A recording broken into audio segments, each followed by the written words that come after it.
Di sudut desa Karangsari, ada seorang lelaki tua bernama Darmo.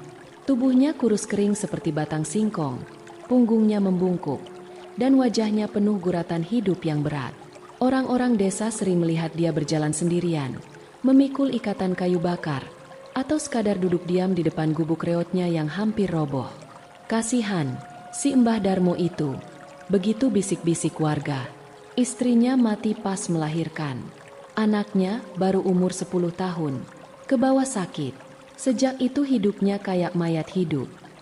Sawah peninggalan keluarganya sudah lama kering. Tanahnya retak-retak. Tak ada padi yang mau tumbuh di situ. Setiap musim panen, Darmo cuma bisa duduk di pematang, memandang sawah orang lain yang hijau menguning. Dia berutang ke koperasi desa, berutang ke rentenir keliling, tapi hasilnya nihil. Saban malam, Darmo menyalakan sebatang dupa kecil di sudut rumahnya. Ia duduk bersila di lantai tanah, memejamkan mata, merapalkan doa-doa lama yang diajarkan leluhurnya. Ya Gusti, bukakan jalan untuk hambamu yang hina ini. Kalau perlu, nyawa ini pun tak apa. Suaranya lirih, hampir tak terdengar, seperti gumaman orang yang sudah putus asa.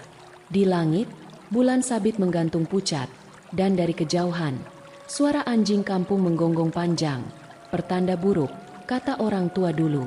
Namun malam itu, tak ada yang menjawab doanya. Hanya sunyi, dan desau angin dari hutan di pinggiran desa. Tapi siapa sangka malam-malam berikutnya, sesuatu, entah apa, mulai mendengarkan. Malam itu, entah kenapa, Darmo merasa gelisah. Dupa yang biasanya dia bakar di sudut rumah, tiba-tiba padam sendiri, meski tak ada angin. Lalu dari balik jendela yang hanya berlapis anyaman bambu, terdengar suara lirih, seperti suara perempuan menangis. Awalnya ia pikir itu cuma perasaannya saja, tapi makin lama, suara itu makin nyata, makin dekat. Tanpa pikir panjang, Darmo mengambil obor kecil dan bergegas keluar rumah, meninggalkan gubuknya yang digerayangi kabut tipis. Aku cuma mau cari kayu bakar supaya besok pagi bisa masak. Gumamnya membujuk diri sendiri. Hutan di belakang desa Karangsari, malam itu bukan seperti biasanya. Biasanya, suara tonggeret dan jangkrik bersahutan. Tapi malam ini sunyi. Bahkan angin pun terasa berat, seperti menekan tubuh. Langkah Darmo menapaki jalan tanah, melewati semak belukar. Kabut pelan-pelan makin menebal, membungkus sekelilingnya hingga jarak pandang hanya sejengkal tangan. Ia mulai bingung. Jalur biasa yang tiap hari dilewati terasa asing, seolah-olah hutan itu berubah wujud. Tiba-tiba, di tengah gulungan kabut putih, Darmo melihat sesuatu. Sebuah jalan setapak, lurus, berbatu halus, berkilau samar seolah-olah ada cahaya yang membimbing. Di ujung jalan itu, tampak gerbang kayu tua, dipenuhi sulur-sulur tanaman liar. Dan di balik gerbang itu, seolah ada desa lain. Desa yang belum pernah dia lihat. Seindah lukisan. Atap-atap rumah menjulang, lampu-lampu minyak berpendar kekuningan, dan suara gamelan halus terdengar menggema. Padahal di jam itu, di desa Karangsari, semua orang sudah terlelap. Hatinya berteriak untuk lari, tapi kakinya seakan punya kehendak sendiri, melangkah pelan-pelan mendekati gerbang itu. Saat ia melangkah lebih dekat, dari balik kabut, sesosok perempuan berbaju putih berdiri memandangnya. Wajahnya tak jelas, hanya rambut hitam panjang yang tergerai, dan suara halus yang berkata, "Sampun rawuh, Kakang." Darmo tertegun. Tapi saat perempuan itu tersenyum dan melambaikan tangan, entah kenapa hatinya terasa hangat, seolah ada janji indah yang menantinya di balik gerbang itu.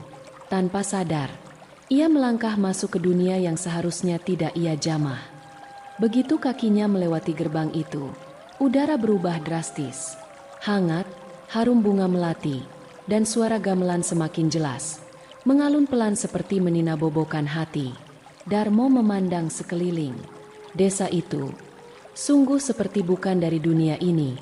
Rumah-rumahnya besar, terbuat dari kayu jati utuh. Ukirannya rumit penuh motif sulur dan naga. Halaman rumah bersih tanpa sehelai daun pun yang jatuh. Lampu-lampu minyak bergantung di setiap sudut, bercahaya kuning keemasan, seolah menolak masuknya gelap malam. Penduduk desa, laki-laki dan perempuan, keluar dari rumah masing-masing. Mereka mengenakan pakaian tradisional zaman kuno, kain lurik, kebaya panjang, ikat kepala batik. Wajah-wajah mereka tampak damai. Tapi kalau diamati lebih dalam, mata mereka kosong, menatap Darmo tanpa kedip. Darmo merasa punggungnya basah oleh keringat dingin. Salah satu laki-laki tua mendekatinya. Suaranya dalam dan berat. "Selamat datang, Kakang Darmo, kami sudah lama menantimu." Darmo terperangah. Tanpa menunggu jawaban, para penduduk mengelilinginya, menyambut dengan senyuman yang aneh. Senyum yang terlalu lebar, terlalu seragam. Seorang perempuan muda membawa nampan berisi makanan. Gudeg, nasi tumpeng, ayam panggang, dan aneka buah segar. Bau harumnya menusuk hidung, membangkitkan rasa lapar yang sudah lama Darmo tekan. Perempuan itu menundukkan kepala, lalu dengan suara lembut berbisik, "Silakan Kakang, makan dulu." Tanpa sadar, tangan Darmo bergerak mengambil segenggam nasi. Namun begitu suapan pertama masuk ke mulutnya, lidahnya terasa aneh. Rasanya enak, tapi ada sesuatu yang aneh. Rasa amis besi yang samar seperti darah. Ia ingin berhenti makan, tapi tubuhnya tak bisa menolak. Seolah makanan itu memikatnya, menjeratnya, membuatnya lupa siapa dirinya. Di kejauhan, dari balik kabut tipis yang menggantung di sela-sela rumah, sesosok wanita lain muncul, berbeda dari yang lain. Ia memakai gaun putih panjang menjuntai, dengan mahkota kecil di kepalanya. Langkahnya pelan, suaranya seperti lonceng kecil bergetar di udara. "Kakang Darmo, aku ratu di desa ini. Datanglah mendekat." Wajahnya luar biasa cantik, namun ada sesuatu di balik matanya. Kehampaan yang dalam, seakan-akan ia bukan lagi manusia. Langkah Darmo maju tanpa ia sadari, menembus barisan orang-orang yang tersenyum mati itu. Dalam hatinya, ada bisikan kecil, lirih, memperingatkan. "Jangan teruskan, Mbah, jangan teruskan." Tapi sudah terlambat. Darmo terus melangkah, seolah kakinya bukan lagi miliknya. Matanya terpaku pada sosok si ratu. Gaun putihnya berkilauan diterpa cahaya temaram lampu minyak. Wajahnya tampak begitu indah, terlalu indah untuk sesuatu yang nyata. Perlahan, ratu itu mengulurkan tangan. Darmo ragu, namun seperti ada daya tarik yang tak bisa ia lawan. Ia menyentuh tangan itu, dingin, seperti menyentuh air es. "Marilah, Kakang," bisik si ratu. Suaranya mengalun lembut, tapi dalam nada itu tersembunyi sesuatu yang membuat bulu kuduk Darmo berdiri. Mereka berjalan melewati jalan batu berlumut, menuju sebuah bangunan besar di tengah desa. Sebuah pendopo tua, tiangnya besar-besar, ukirannya aneh. Sosok-sosok menyerupai manusia, tapi wajahnya rusak, seperti meleleh. Di dalam pendopo, sebuah peti besar dari kayu jati berukir naga bersayap terletak di tengah ruangan, diterangi cahaya temaram lilin-lilin kecil. Ratu itu tersenyum, lalu dengan isyarat halus, membuka tutup peti itu. Cahaya keemasan menyembur keluar. Darmo ternganga. Di dalam peti itu, berkilauan koin emas, batu permata merah darah, kalung-kalung dari berlian murni, bahkan keris-keris tua yang berkilat seperti baru diasah. "Ini semua milikmu, Kakang." Suara si ratu bergema di telinganya, seperti mantra. Tidak akan ada lagi lapar, tidak ada lagi hutang, hanya satu syarat kecil saja.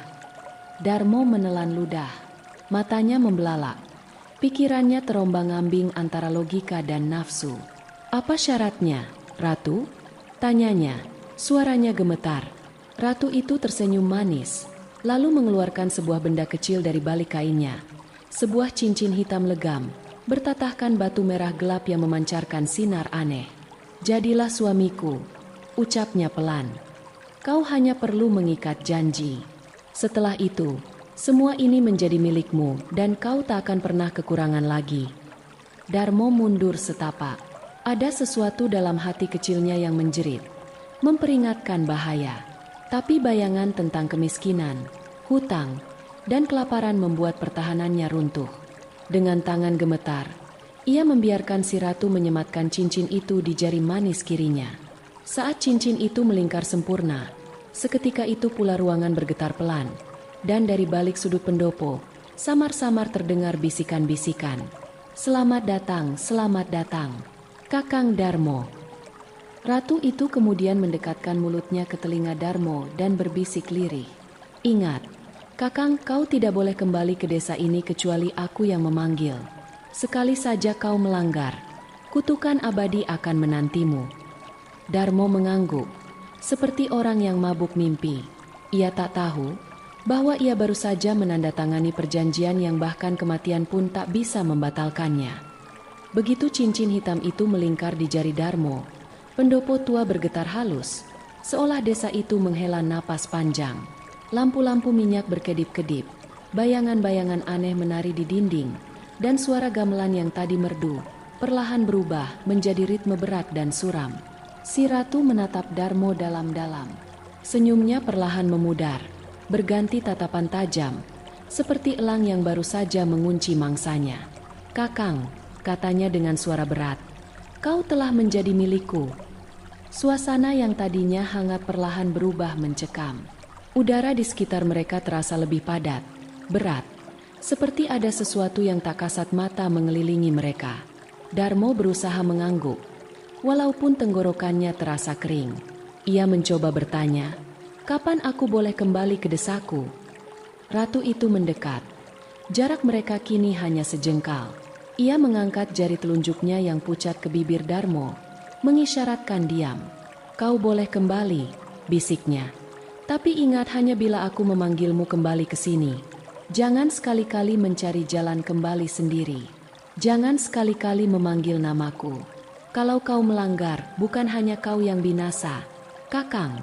Semua yang kau cintai akan ikut terbawa. Suara itu terasa seperti cakar dingin yang merobek dada Darmo. Seketika, seolah ada kekuatan besar yang mendorongnya keluar dari pendopo. Ia limbung, berjalan mundur. Matanya membelalak ketika melihat desa itu mulai memudar. Rumah-rumah kayu bergoyang aneh seperti akan runtuh, dan bayangan penduduk yang tadi tersenyum ramah, perlahan berubah menjadi sosok-sosok berwajah busuk. Mata mereka kosong melompong. Darmo terhuyung-huyung keluar gerbang. Kabut menelannya bulat-bulat. Dunia di sekitarnya berputar. Cahaya padam. Dan hanya suara berat si ratu yang menggema di telinganya. Jangan lupa, Kakang, ikatan kita abadi. Ketika kesadarannya kembali, Darmo sudah tergeletak di pinggir hutan, tepat di belakang desanya sendiri. Tapi ada satu hal yang tak berubah. Cincin hitam itu tetap melingkar erat di jarinya, dingin dan berat, seolah berdetak mengikuti detak jantungnya sendiri. Dan dari jauh, di batas hutan, kabut masih menggantung seolah mengintai, menunggu saatnya tiba. Sejak malam itu, hidup Darmo berubah seperti mimpi aneh yang sulit diterima akal. Dalam waktu hanya hitungan hari, tanah-tanah kosong di pinggir desa Karangsari mendadak berpindah tangan ke dirinya.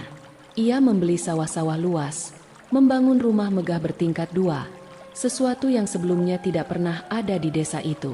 Warga desa heran bukan main. Mereka berbisik-bisik di balai desa, di warung kopi, bahkan saat berkumpul di masjid. Kenapa Mbah Darmo bisa sekaya itu? Ada yang bilang Darmo menang undian. Ada pula yang berbisik lebih ngeri. Ia telah bersekutu dengan sesuatu dari dunia lain. Darmo sendiri tak pernah menjelaskan. Setiap ditanya, ia hanya tertawa kecil dan berkata, rezeki sudah ada yang mengatur. Ia membagi-bagikan uang, membeli pakaian mahal, dan setiap malam, di rumah barunya, pesta kecil diadakan, makanan berlimpah, musik gamelan berdentum halus, lilin-lilin dinyalakan hingga larut malam. Tapi di balik semua kemewahan itu, sesuatu yang gelap mulai merayap. Saat malam turun, dan semua tamu pulang, Darmo sering melihat bayangan perempuan bergaun putih melintas di ujung lorong rumahnya. Saat ia menoleh di cermin tua di ruang tamu, sosok itu berdiri di belakangnya, tersenyum aneh, rambutnya menjuntai basah, dan matanya kosong. Pernah suatu malam, suara gamelan yang seharusnya dimainkan manusia, tiba-tiba berbunyi sendiri, tanpa ada satupun pemain. Nada-nadanya berat, lambat, seolah memanggil sesuatu dari tempat yang jauh. Dan yang paling menyeramkan, tubuh Darmo perlahan-lahan mulai berubah. Luka-luka kecil bermunculan di kulitnya. Pertama di lengan, lalu di punggung, lalu di wajahnya. Luka itu menghitam, mengering seperti kulit mati, dan tak pernah bisa sembuh meski ia sudah berobat ke banyak dukun desa. Semakin parah lukanya, semakin sering pula suara-suara memanggil di tengah malam. Darmo mulai tidur dalam ketakutan. Ia menaruh sesajen di 4 penjuru rumahnya, menabur bunga 7 rupa, membakar dupa sepanjang malam. Semua itu tak pernah benar-benar mengusir bayangan putih yang terus mengintainya. Dan tiap kali ia melirik ke jari manis kirinya, cincin hitam itu tampak lebih berat, lebih gelap, seolah ada urat-urat merah darah yang kini merambat di permukaannya. Di dalam hatinya, Darmo tahu, janji itu sudah mulai menagih. Malam-malam Darmo tak pernah lagi damai. Bayangan putih itu bukan hanya sesekali muncul. Sekarang ia hadir hampir setiap malam, berdiri diam di pojok kamar, atau berayun perlahan di ayunan bambu depan rumah, menatap tanpa berkedip. Semakin lama, sosok itu berubah. Gaun putihnya lusuh, penuh bercak hitam seperti darah kering. Rambutnya semakin panjang, kusut seperti akar pohon tua. Wajahnya, yang dulu cantik memesona, kini mulai membusuk, dengan kulit mengelupas dan mata kosong menganga. Pada suatu malam, saat angin bertiup kencang dari arah hutan, suara gamelan itu terdengar lagi. Tapi kali ini, bukan dari kejauhan. Bunyi itu bergema dari dalam rumah Darmo sendiri. Tak lama setelah suara itu berhenti, pintu-pintu mulai bergetar sendiri. Jendela menutup keras seperti dihantam badai, dan dari bawah lantai kayu tua, terdengar suara ketukan berirama. Seolah ada sesuatu yang ingin keluar dari dalam tanah. Darmo tak bisa tidur.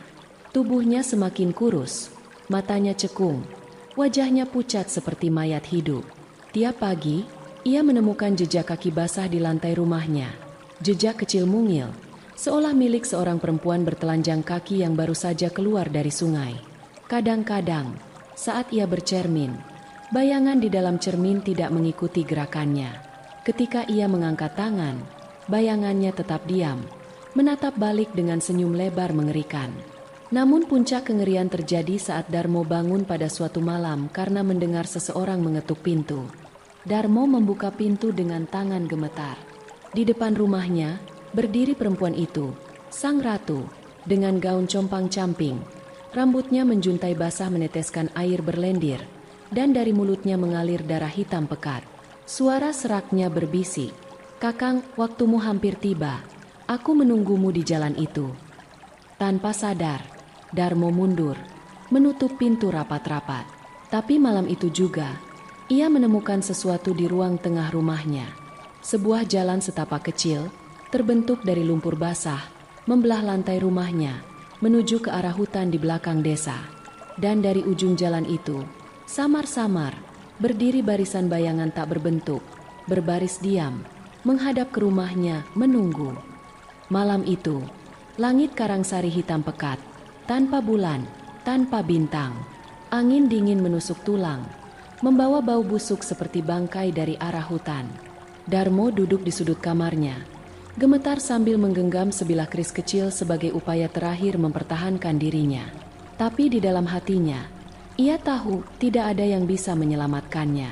Tepat tengah malam, kabut tebal mulai merayap dari batas desa, merunduk masuk ke jalan-jalan sempit, menyelimuti rumah-rumah, membuat dunia seolah-olah tenggelam dalam dunia lain.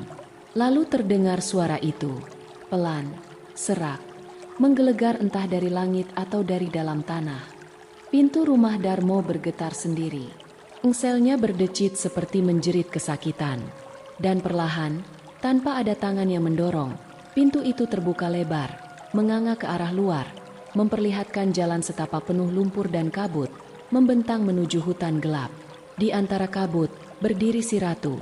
Separuh tubuhnya kini membusuk, tulang-tulangnya mencuat dari kulit yang robek, namun gaun putihnya tetap menjuntai megah, seolah mengejek keadaan tubuhnya. Matanya yang kosong itu menatap Darmo tajam, dan tangannya terulur, memanggil, "Marilah, Kakang, perjanjian kita menanti penyempurnaan." Darmo berteriak histeris, tapi tidak ada suara keluar dari mulutnya.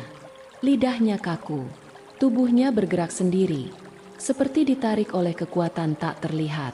Langkah demi langkah ia berjalan keluar, melewati pintu, menapaki jalan berlumpur itu. Di sepanjang jalan, dari balik kabut, bermunculan sosok-sosok aneh. Bayangan hitam tanpa wajah, anak-anak kecil berlumuran darah. Perempuan tua dengan leher patah menggantungkan lidahnya panjang ke dada. Dan sosok-sosok lain yang seolah adalah korban-korban perjanjian yang gagal sebelumnya. Mereka semua menatap Darmo, diam, namun matanya penuh luka dan dendam.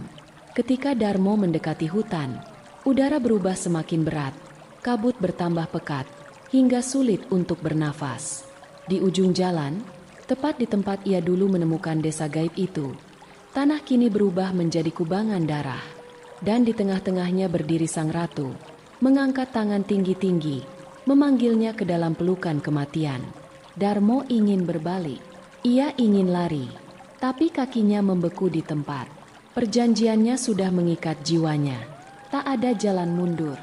Ketika ia melangkah ke dalam genangan merah itu, bumi bergetar pelan, dan suara ribuan bisikan menggema. Selamat datang, pengantin abadi.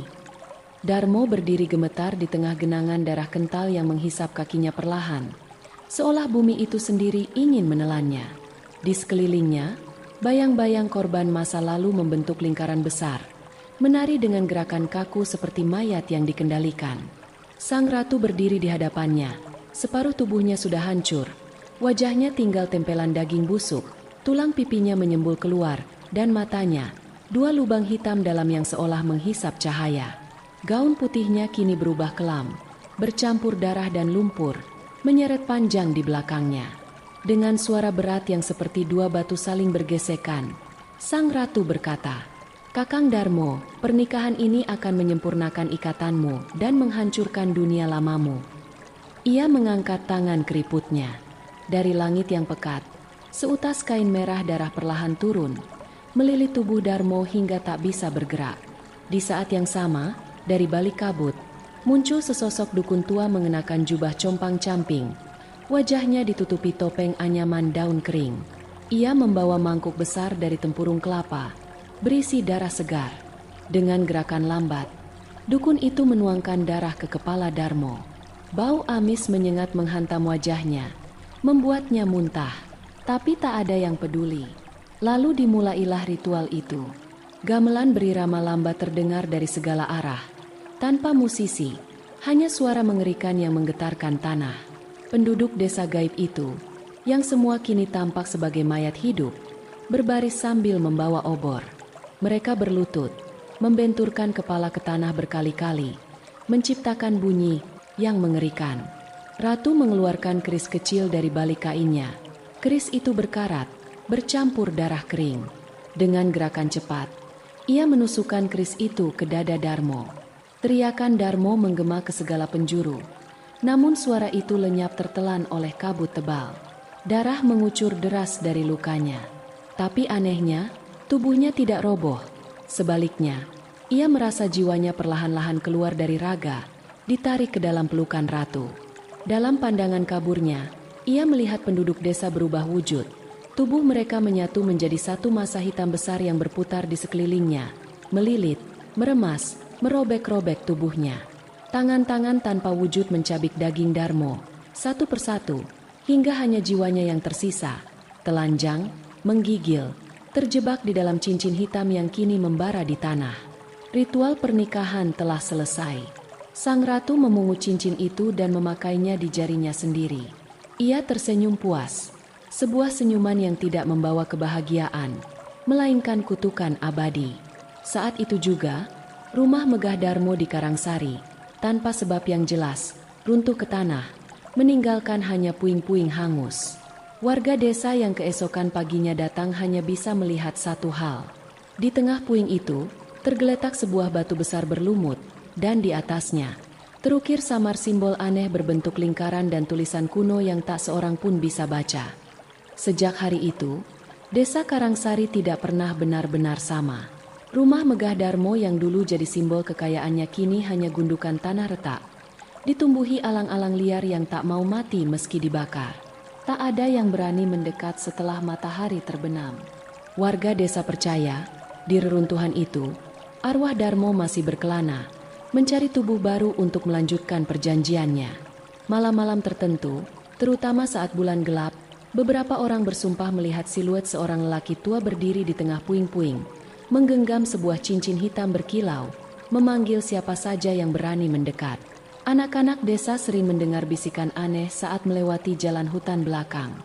Kadang-kadang, terdengar pula bunyi gamelan samar dari arah hutan, padahal tak ada satupun manusia di sana.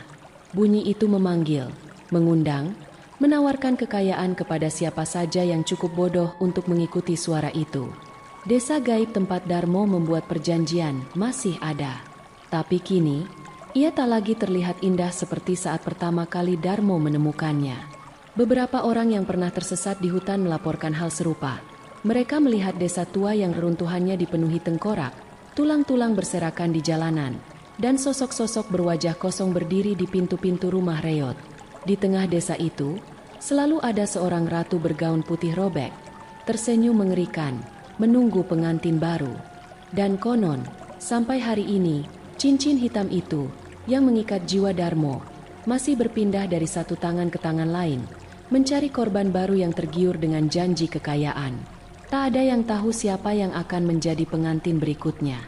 Tapi yang pasti, siapapun yang mendengar gamelan di tengah malam, atau melihat kabut turun dari hutan, harus segera berlari, sebelum suara itu memanggil namamu, dan kau tak pernah kembali.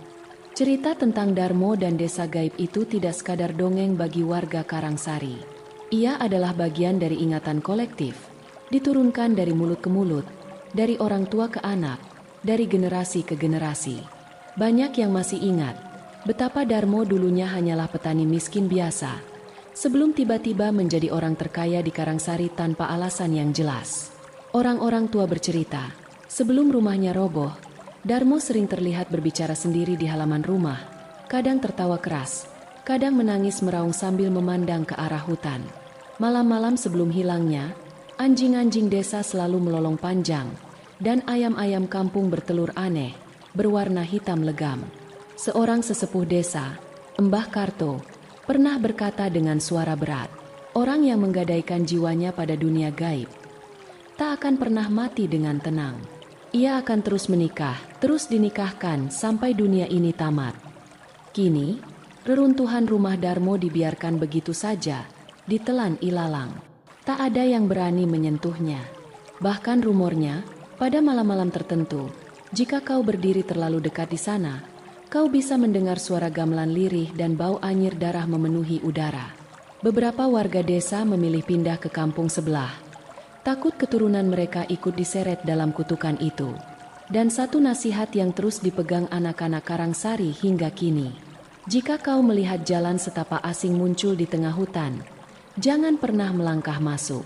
Karena sekali kau masuk, kau takkan pernah bisa kembali. Demikianlah kisah kali ini, tentang pengantin desa gaib. Sebuah cerita nyata yang diwariskan dari sudut-sudut sunyi pedalaman Jawa Tengah, di mana keserakahan dan keputusasaan membuka jalan bagi perjanjian yang tidak bisa dibatalkan. Terima kasih yang sebesar-besarnya kepada Anda semua yang telah meluangkan waktu untuk mendengarkan kisah ini hingga akhir. Kehadiran Anda, perhatian Anda, adalah penghormatan bagi cerita-cerita lama yang mungkin hampir terlupakan, namun masih menyimpan pesan abadi untuk kita semua. Sebagai penutup, izinkan saya berbagi sebuah pesan. Dalam hidup ini, sebesar apapun kesulitan yang kita hadapi, jangan pernah menggadaikan prinsip dan harga diri demi jalan pintas. Kekayaan yang datang dari kesepakatan gelap hanya membawa kutukan, bukan kebahagiaan. Kesabaran, keikhlasan, dan kerja keras tetap menjadi jalan paling mulia untuk mencapai keberkahan. Semoga kisah ini tidak hanya menghibur, tapi juga menjadi pengingat bagi kita semua. Sampai bertemu di kisah nyata berikutnya.